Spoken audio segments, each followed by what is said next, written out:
Labdien, dāmas un kungi! Šodien raidījumā Attīstības kods turpināsim stāstus par barikāžu laiku, kas ir kļuvis par valstiskās neatkarības un demokrātijas atjaunošanas simbolu.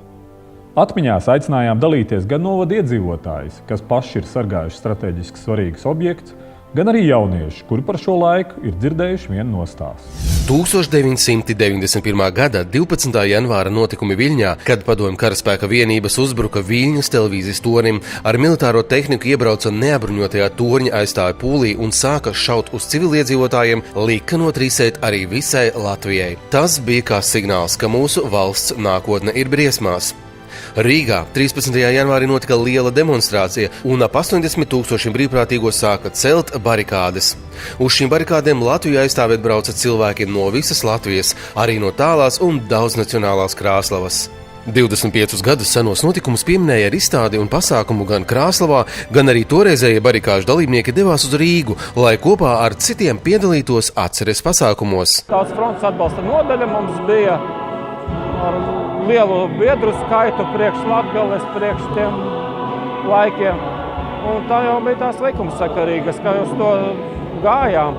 Un kad sākās Rīgā, sākās jau Lietuvā sākās 13. bija tā diena. Un tad jau tur paziņa, kas bija skatījies Lietuvas televīziju, to nakti visu runāja, ka Lietuvā tas notiekas. Un 14. datumā mums Krāslavā tika sasaukts mītiņš par atbalstu lietuviešiem. Un tad arī, bet mēs jau braucot uz to mītiņu, mēs zinām, ka mēs brauksim uz Rīgu. Bija stipra tautas frontes grupa. Mēs absolūti sapratām, ka šeit Krāslavā tie likteņi neizlemsies. Ja? Izlemsies Rīgā. Un tāpēc, ja Rīga zaudēs, tad zaudēsim noteikti arī mēs. Man pašam bija pārsteigums, kad notika tautas frontes dibināšanas sapulce Krāslavā. Ja? Tos cilvēkus es redzēju caur citu prizmu. Viņi bija krievi, viņi bija vesticībnieki. Bet, kad sāka dziedāt Dievs svētī Latviju, man pašam bija pārsteigums, jo tie ir mūsu krāslavieši. Krāslavas novadā jau gadsimtus dzīvojuši dažādu tautību cilvēki, kuri ir mācījušies sadzīvot, pieņemot atšķirīgo un meklējot kopīgo, ar savu kultūru bagātinājuši viens otru, tā veidojot īpašu tautu toleranci. Mēs cenšamies veidot politiku, ka mums Krāslavā nav pirmais jautājums, kādas tu tautības esi. Es domāju, lielā mērā tas ir mūsu senču novēlējums, jo mūsu ģerbonī ir noteikti parametri, tie ir 5 nācijas, 5 airi, kur mums jāir vienā virzienā. 5 airi simbolizē toreiz Krāslavā dzīvojušās tautības – latviešus, poļus, krievus, baltkrievus un ebrejus, un līdz ar to no Krāslavas noteikti var mācīties, kā dzīvot kopā un veidot kopā nākotni dažādām nacionalitātēm. Vislielākais gandarījums, ka ir noteikti cilvēki, kas Rīgā saprot tās problēmas. Es šodien negribētu teikt, ka viss ir ne tā, vai visi uzskata ne tā. Vislielākais gandarījums, ka viņi arī zina, ka ir tāda Krāslava. Mēs nelolojam cerības, ka kāds pie mums šeit brauks un tam līdzīgi. Mēs saprotam, ka mēs būsim tie pierobežā, kuri šeit būs. Un es domāju, visiem svarīgi, ka jābūt pierobežā kādiem cilvēkiem, neskatoties uz tām attieksmi, attiecībām, kādas mums ir ar noteiktām institūcijām, bet mēs šeit būsim. Es kādreiz arī šeit atbraucu no Rīgas, iedzīvot uz Krāslavu, atgriezos vecās mātes mājās. Es ar prieku toreiz braucu un iesaistījos šeit gan politiskajā, gan sabiedriskajā dzīvē. Un tagad es esmu šeit, dzīvoju tālāk, strādāju. Prieks ir par to, ka pēdējā laikā mainās tā situācija uz labo pusi. Par nožēlu jāatzīst, ka arī nacionālās drošības un patriotisma uzturēšanai tik nepieciešamai informatīvai infrastruktūrai uz Krāslavu bija grūts ceļš ejams. Pamazām varbūt, ka mainīsies viss, jo sāku Latvijas televīzija pastiprināja savu signālu, paldies Dievam. Ja. Ko nevarēja izdarīt 20 gadus, 25 gadus. katrā ziņā par tiem jautājumiem ir ļoti stingri jādomā. Es domāju, ka mēs par maz tam pievēršam uzmanību. Tāpat liela uzmanība noteikti ir jāpievērš tieši jaunās paaudzes izglītošanai par tā laika notikumiem. Mūsu to, kuri ir palikuši, kuri bija tajos notikumos ierauti un piedalījās, uzdevums neuzspiežot, bet pastāstīt, kā tas toreiz norisinājās. Un es domāju, tas nāktu pa labu ne tikai tai jaunai paaudzei, bet arī nāktu pa labu arī jau tādiem pieaugušiem cilvēkiem. 25 gadi ir ilgs laika posms, un tagad nozīmīgus lēmumus bieži pieņem tie, kas toreiz vēl bija bērni. Tādējādi tās paaudzes, kura bija uz barikādēm, milzīgais risks un pašuzupurēšanās netiek līdz galam novērtēti. Redzēju pagājušajā gadā laikam vienas dāmas uzstāšanos, ka viņa izteicās tā, ka barikādes bija tā kā dziesmu svētki. Ja?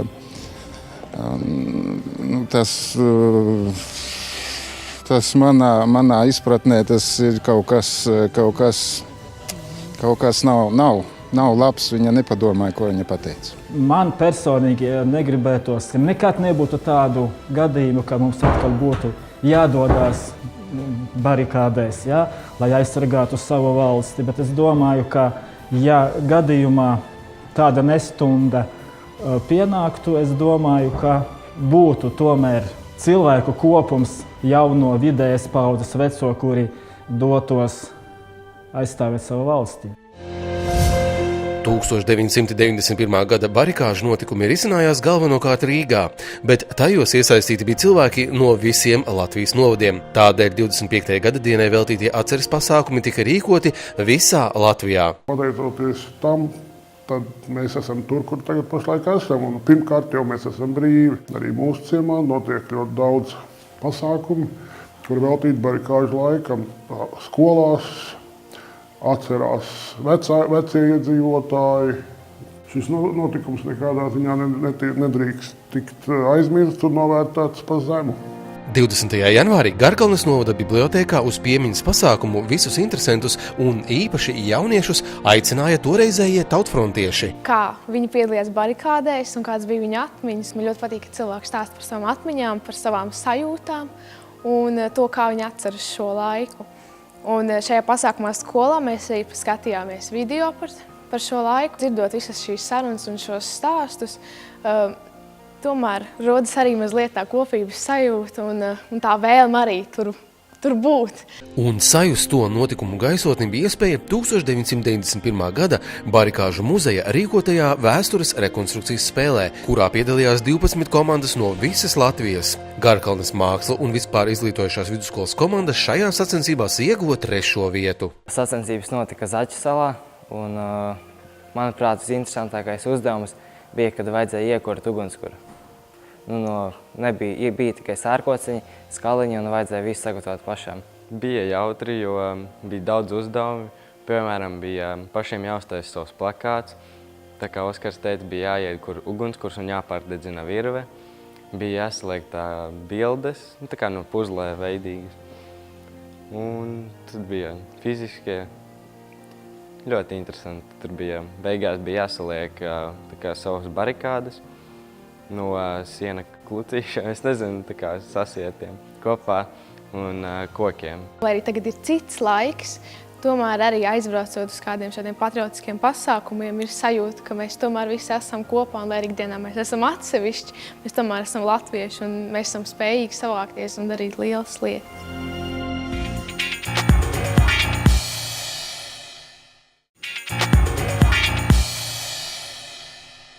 Turpinām raidījumu attīstības kods. Šis gads Latvijas Lauksaimniecības universitātē sākās ar priecīgu un nozīmīgu notikumu. 25. janvārī tika atklāta meža un ūdens resursu zinātniskā laboratorija. Tās uzdevums ir realizēt pētniecību tādos hidroinženierzinātņu un materiālu zinātņu virzienos kā hidroloģija, hidrotehniskās būvs, ūdens saimniecība un koksnes resursu izmantošana. Iepriekšējos periodos tieši hidroinženierzinātnē mēs nevarējām ieguldīt finansējumu, vairāk bija citas prioritātes valstī. Taču tagad, kad šajā plānošanas periodā jau ir paredzēts meliorācijas sistēma atjaunošanas darbi, gan valsts nozīmes notekas, gan arī paši lauksaimnieki var pieteikties meliorācijas sistēma atjaunošanā, šis jautājums kļuva aktuāls, jo ir nepieciešams atjaunot normatīvus, bet, lai to izdarītu, mums ir nepieciešams datu rindas. Un tāpēc arī sadarbībā ar Zēmenī tieši tā ūdens puse ir ļoti aktuāla. Faktiski tādas normālas sistēmas mums nav, kas lauku apvidus, jo sevišķi lauku apvidus, kas varētu pētīt, vērtēt, kas tad notiek ar mūsu ūdeņiem. Un tas cieši sasaistās arī ar meliorācijas sistēmā, tāpēc, ka lauksaimnieciskā darbība notiek, kurās vietās, kas notiek, un gala rezultātā ūdeņi, kas nāk virsūdeņi, gruntsūdeņi, nonākot upītēs mazākās ir lielākās un galā nonāk arī līdz jūrai. Savukārt attiecībā uz to siltumnīca efektu gāzu iekārtu, tur šis jautājums aktualizējās pēdējā pusotra gada laikā, kad tika pieņemts atkal pasaules līmenī jaunas apņemšanās siltumnīca efektu gāzu samazināšanā, un Lauksaimniecības universitāte siltumnīca efektu gāzes rēķina lauksaimniecības sektoram. Un lauksaimniecības sektorā visvairāk ir N2O emisijas, jo tur ir pārreikina koeficienti, un tādēļ mēs meklējām iekārtu, kura var mērīt, jo mums Latvijā mērījumi šajā jomā nav. Līdz ar to tas arī ir tāds jauns pētījuma virziens, ko mēs faktiski uzsākam, ka mēs veicam tādus fundamentālos pētījumus. Šeit tā pievienotā vērtība ir liela, jo šie pētījumi ir ne tikai vienas fakultātes ietvaros, bet dažādu fakultāšu sadarbība. Jo šeit runāja par dažādām emisijām, kuras tagad ir iespējams pētīt, ūdeņi, kur pētījumi arī skar vairāk fakultāšu intereses. Un kā jūs redzat, un es jau minēju, ka Latvijā ūdeņi, paldies Dieviņam, bet viņš mums ar ūdeņiem apdalījis nav. Un līdz ar to šie pētījumi ir ārkārtīgi svarīgi, un es domāju, ka Latvijai tie nesīs arī šo pievienoto vērtību, ko mēs visi gaidām. Pakalpojums būs pieejams kopā ar cilvēku, kurš ir apmācīts ar šīm iekārtām strādāt. Jo, piemēram, tā siltumnīca efektu gāzu iekārta, viņa ļoti dārga. Mums brauks no Amerikas profesors, kas apmācīs cilvēkus, un līdz ar to mēs to kompleksu pakalpojumu varam sniegt. Attiecībā uz ūdeņu mērījumiem mums tagad veidojās sadarbība Zemkopības ministrijas nekustamiem īpašumiem, ka mēs kopīgi atjaunosim tos monitoringu posteņus. Tā kā es vadu arī studiju programmu Vide un ūdenssaimniecība, kas sagatavo melioratorus, tad mēs arī ar tādu mērķi to 3D meliorācijas sistēmu projektēšanu. Līdz ar to tas viss ies kopā, un es domāju, ka dos ieguldījumu arī tautsaimniecības attīstībā. Operatīvi var uzreiz nofiksēt situāciju, aizbraucot konkrētā objektā. Konkrēti jau pamata analīzes var veikt turpat uz vietas. Un ja vajag padziļināts analīzes, tad var atrast uz laboratoriju un tālāk turpināt. Būs diezgan daudz iekārtas, kas nodrošinās arī caurplūdumu mērīšanu, arī temperatūras svārstības un ūdens līmeņa svārstības. Tā kā tas daudz tāds kompleksāks jautājums, ne tikai pati kvalitāte, bet arī pati procesi, kas notiek mūsu dabā. Un tas arī ļoti svarīgi un vajadzīgi mums vērtēt un prognozēt arī nākotnes skatījumā, kas tad notiksies ar ūdens pieplūdumiem, vai zudumiem, vai būs plūde vai nebūs plūde, kā mums te visāda veida stāsta. Tā kā te ir arī laba prognoze. Zemkopības ministrijas nekustamie īpašumi un tieši viņu vadītā meliorācijas nozare ļoti gaidīja šo laboratoriju un arī palīdzēja, lai šis sapnis īstenotos, jo sekos ļoti cieši saistīts darbs. Paldies Eiropas Savienībai un Latvijas Lauksaimniecības universitātei, arī Meža fakultātei un Lauka inženieru fakultātei par atbalstu šādas fantastiskas laboratorijas veidošanai. Laboratorijas atklāšanas dienā pirmo reizi plašākai publikai bija apskatāma arī grāmata Fitoremediācijas iespējas Latvijā. Tas ir unikāls izdevums latviešu valodā par augsnes un ūdens atvesaļošanu, izmantojot augus. Arī Latvijas Universitātes Cietvielu fizikas institūts var lepoties ar veiksmīgi spērtiem soļiem augsta līmeņa zinātniskajā darbībā, cietvielu fizikas, materiāla zinātnes, atjaunojamās enerģētikas un energoefektivitātes jomās, realizējot nozīmīgus projektus. Pēdējos gados institūta zinātniskā infrastruktūra ir būtiski uzlabojusies. Un lielā mērā tas ir noticis pateicoties Eiropas struktūra fondu atbalstam. Nanomateriāli un nanotehnoloģijas ir viens no būtiskajiem zinātniskajiem virzieniem, kurā institūts strādā. Un lai veiktu kvalitatīvus pētījumus, ir ļoti augstas prasības pret zinātniskajām iekārtām, kuras izmanto šajā izpētē, gan arī pret vidi, kurā notiek šie pētījumi. 2011. gadā tika uzsākta būtiska tehnoloģiju un iekārtu uzlabošana. Institūts piedalījās Eiropas komisijas rīkotajā konkursā, kur ietvaros tika izveidots ekscelences centrs Kamarta kvadrātā. Tika izstrādāti inovatīvi materiāli, kurus veiksmīgas komercializācijas rezultātā varēs ieviest ražošanā. Jūsu priekšā ir divi paraugi.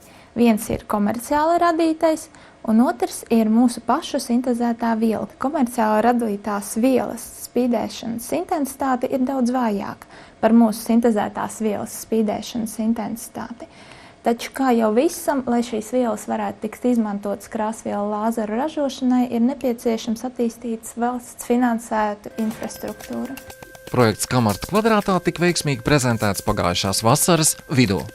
Šis būs lielākais projekts, kas jebkad ir bijis Latvijā, ar finansējumu no Eiropas Savienības, zinātnes kapacitātes attīstībai, plus arī mūsu infrastruktūru. Tā kā šeit ir runa iet par 15 miljoniem abās fāzēs, un ar tādu naudu, protams, arī daudz kas jāizdara. Jauns izaicinājums ir Cietvielu fizikas institūta dalība projektā ITER.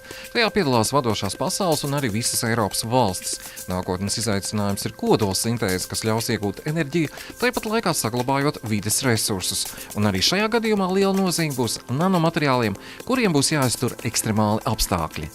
Šeit ir vajadzīgi ļoti specifiski materiāli, gan funkcionāli, gan izturīgi pret radiāciju, gan mehāniski izturīgi, lai visu šo te lielo mašīnu attīstītu. Varbūt vienu tikai pateikšu, lai iekšā, kur plazma, nenāsim varbūt to, kas tas ir speciāls tās gāzu izjauks maisījums, tā kā tur temperatūra sniedzas līdz 100 miljoniem grādu. Šajā gadījumā pētījumiem piešķirtais finansējums 3 gadu garumā sasniedz 525 000 eiro.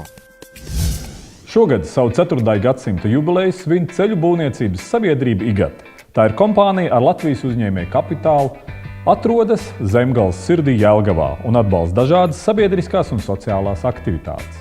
Futbola klubu Jelgava pagalmu labiekārtošanu un ikgadējos smilšu un ledus skulptūru festivālus.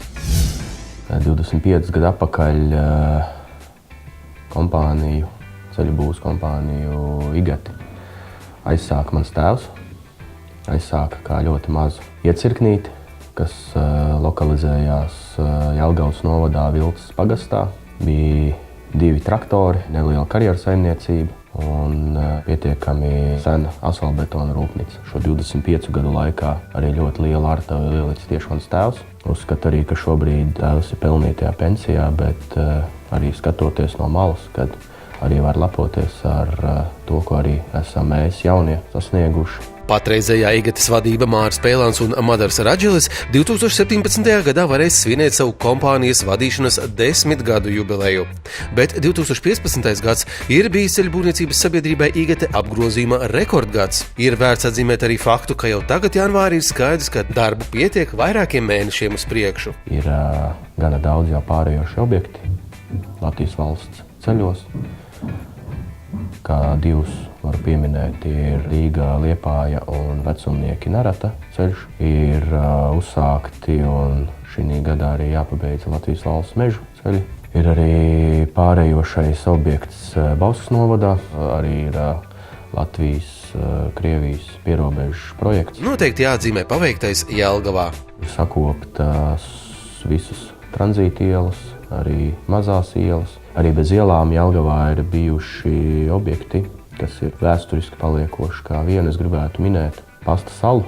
Jelgavā ceļbūvniecības sabiedrība IGAT ir daudz laba paveikusi, raugoties uz lietām kā savas pilsētas patrioti.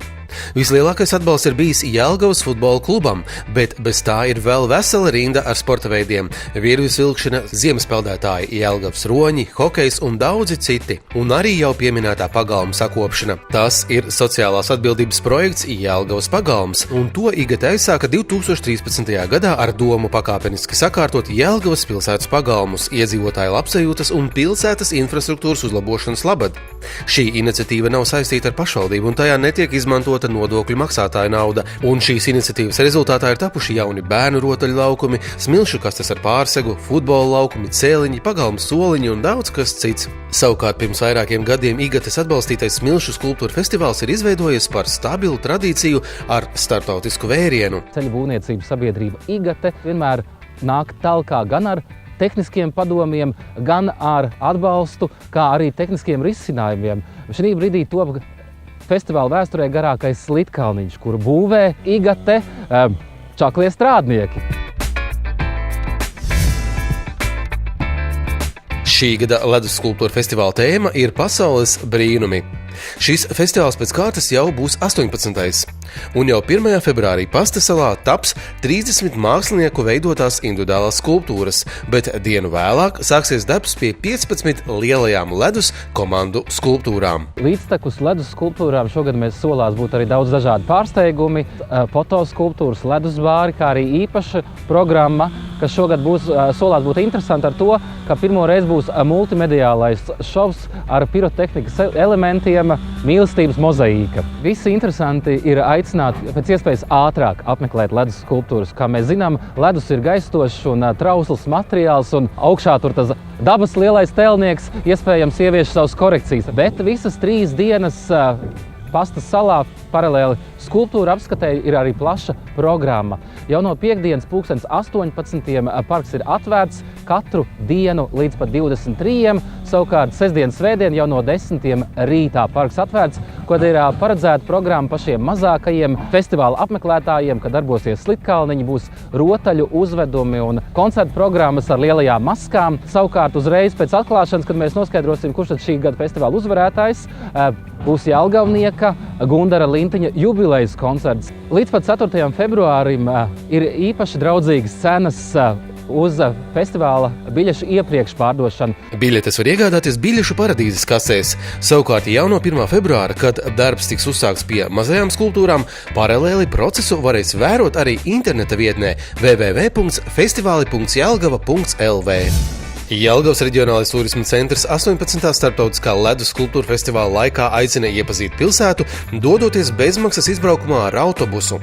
Šoziem ik viens gardēdis ir aicināts nogaršot īpašos ziemas sezonas ēdienus, kuru pagatavošanā prasmīgi izmantoti Zemgales reģiona ražotāju un mājražotāju labumi. Izbaudiet ziemas sezonas piedāvājuma, izgaršo vietējo ēdienu garšas nianses, apmeklējot kādu no ēdināšanas uzņēmumiem Jelgavā. Muzeji un ekspozīcijas ledus skulptūra festivāla laikā aicina iepazīt Jelgavas vēsturi un mākslu. Ir pagarināts darba laiks festivāla laikā Jelgavas Svētās Trīsvienības baznīcas tornim. Aktīvās atpūtas cienītājiem šajās dienās ir iespēja baudīt slidošanas priekus gan Jelgavas pilsētas publiskajā slidotavā Pastasalā, gan Jelgavas ledus hallē. Uz bowlinga mačiem pilsētā aicina 2 bowlinga zāles – AZ Bowlings un atpūtas un sporta komplekss Zemgale. Jau 3. ziemu Jelgavā Pastasalā ir pieejama publiskā slidotava, kurā var baudīt ziemas priekus. Šogad, tāpat kā iepriekšējos gados, darba dienās būs 4 stundu gari slidošanas seansi. Pēdējais no tiem notiks ar hokeja nūjām. Tā laikā uz ledus atrasties vēlams pilnā hokeja ekipējumā un jāievēro gan personīgā, gan arī citu dalībnieku drošība.